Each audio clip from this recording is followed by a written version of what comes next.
research simulated task. Think about your friends and yourself. Do most of you have cell phones, Snapchat, Instagram? Children under the age of 18 have access to all things internet right in the palm of their hands via their cell phones. The following articles share reasons why parents and guardians should monitor their children's cell phones. Read both of the following pieces of text and consider the arguments that the authors make about monitoring children's cell phones. You will be writing a response that supports the claim that parents and guardians should monitor their children's cell phones. Support this claim with evidence from both sources. So as you're listening, as I read these sources, when you hear something that is evidence of parents should be monitoring their children's cell phones, you can write that down in your graphic organizer. So you have some text evidence for when you're writing the actual R.S.T. The audience, the people that you're trying to convince are parents. You're going to convince them to monitor their children's phones. Your tone is going to be a very formal and serious tone, and we're going to avoid using you, me, we, and any slang like gonna, and no texting. We're not going to use contractions like can't. We're going to say cannot, so it sounds very serious. Okay, the first article, should parents monitor their children's social media? This is from May 15th, 2017 in Teen Safe. When past generations of parents let their children socialize, the setting was in person, and it was often fairly easy to know what kids were doing. In fact, everyone kids knew either lived on their block or went to their school. Today, the internet and social media have evolved into the main social gathering spot for teens and kids. Forget them all. Snapchat and Instagram provide the same social gratification as any real-life interaction. The problem? Who knows what's being sent, said, or saved? How can parents stay in the know? While kids and teens seem far savvier than their parents, staying informed on a child's action on social media isn't impossible in this e-centric century. Parents aren't at a loss to stop kids from ill-advised internet choices. Ill-advised means like poor choices. There are options to discover what a child posted on Snapchat and Facebook, but it can be confusing for parents to figure out the best planning style for their family. The question is this: should parents monitor their children's social media? Most kids are savvy enough to know how to cover their virtual paths in social media realms. And it's the social media world that should have parents most concerned. Stories of social media dangers are numerous. From Megan Meyer's MySpace, bullying by what was revealed to be her friend's mother, which led to her televised suicide, to, of course, online predators who seek to manipulate and groom kids and teens by reaching out to them as virtual friends. Nothing is what it seems. Every virtual gathering spot, social media hub, and platform can be distorted from fun to fear-ridden. For this reason, parents may feel they have no choice but to watch a child's virtual moves. Internet rules that help with monitoring.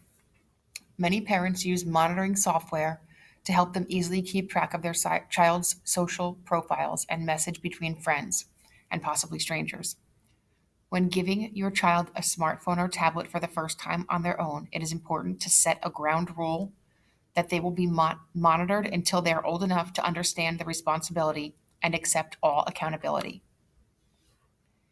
There are also other ways that parents monitor kids on social media or their smartphones, beyond tech-based software solutions. According to a Pew Research study, 48% of parents say they know the password to their teen's email account, 43% are privy to their teen's cell phone password, and 35% know the password to at least one of their teen's social media accounts. Parents also report that they friended their child on social media sites like Facebook and Twitter as a way to stay connected, and they virtually check in. Pew reported that some 56% of parents indicated that they are friends with their teens on Facebook, Twitter, and or some other social media platform.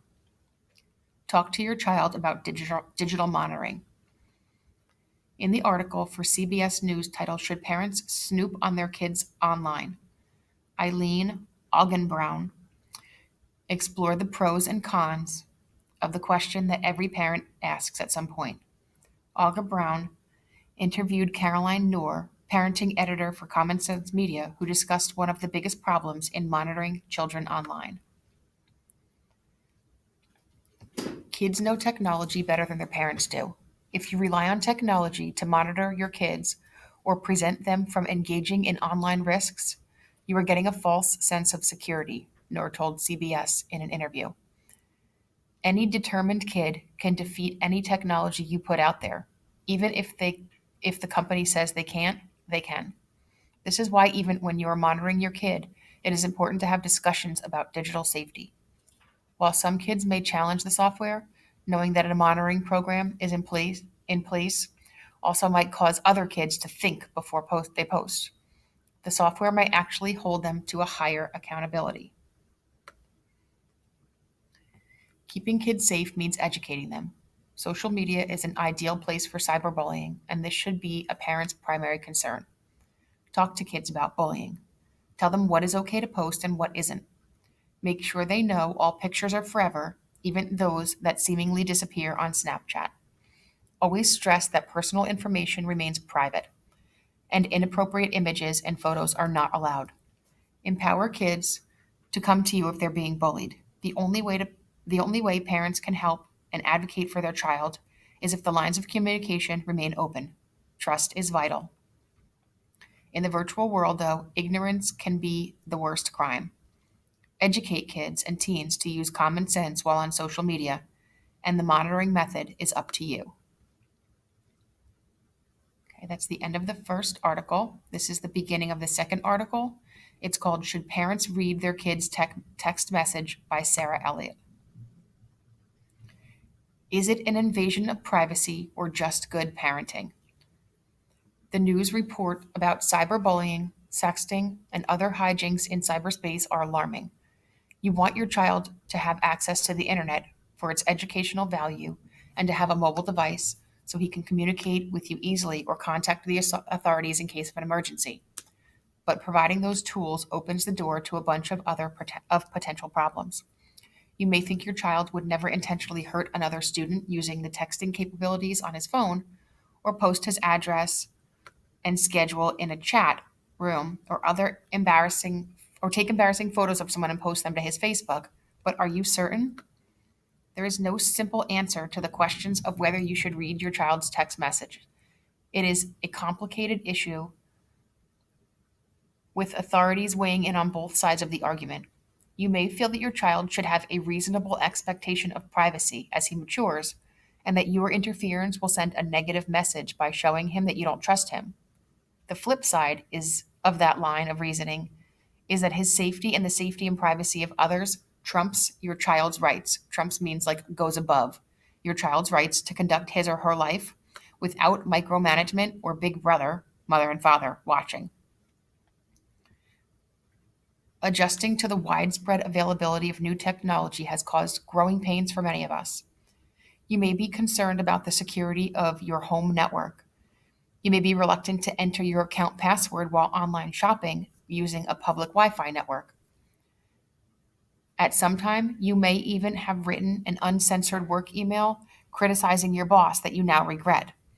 The difference between your concerns and conduct and your child's conduct is that you have the emotional maturity necessary to make reasoned choices, whether you choose to act wisely or not. There is something else you should take into account. For psychologists, the concept of maturity is a bit of a moving target. Even when it comes to issues like underage children committing capital crimes, expert opinion is mixed. In a study released by the American Psychological Association, Lawrence Steinberg, a developmental psychology professor at Temple University, found that an adolescent's capability to reason logically develops faster than his ability to resist peer influence and curb impulse control. Dr. Steinberg cautions that adolescents may lack the social and emotional maturity to control impulse, resist peer pressure, and fully appreciate the risks of dangerous decisions. From a parental perspective, that's a red flag suggesting that a good, smart kid can make bad, impulsive choices in certain circumstances. That isn't poor parenting or lack of discipline. That's biology. In the end, deciding to monitor your child's text messages is a judgment call. You know your child better than anyone. If you do decide it's a good idea, there are some methods you can use, like phone based parent controls and text tracking software, that will make the process a little less painful for both of you. But if you do decide to monitor what your child is doing on the phone, it's best to let them know what you're doing to avoid secrets between the two of you.